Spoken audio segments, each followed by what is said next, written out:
ব্যাপক উৎসাহ উদ্দীপনার মধ্য দিয়ে পটুয়াখালীর বাউফল উপজেলার ঐতিহ্যবাহী ধানদী কামিল মাদ্রাসার ৫০ বছর পূর্তি উপলক্ষে সুবর্ণ জয়ন্তী অনুষ্ঠান উদযাপন করা হয়েছে।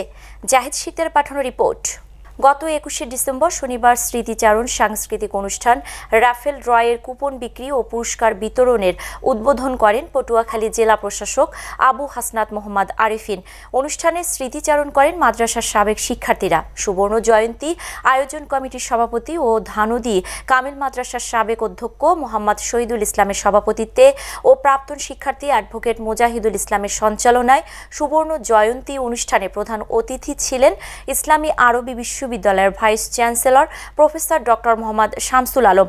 প্রধান বক্তা ছিলেন ইসলামী ছাত্র শিবিরের সাবেক কেন্দ্রীয় সভাপতি, জামায়াতে ইসলামী ঢাকা মহানগর দক্ষিণের সেক্রেটারি, প্রাক্তন ছাত্র ডক্টর শফিকুল ইসলাম মাসুদ।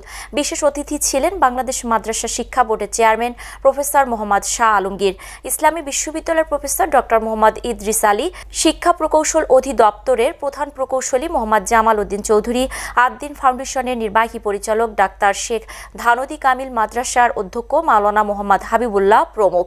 আয়োজিত সুবর্ণ জয়ন্তী উদযাপন অনুষ্ঠানটি মনোজ্ঞ সাংস্কৃতিক অনুষ্ঠানের মাধ্যমে শেষ হয়।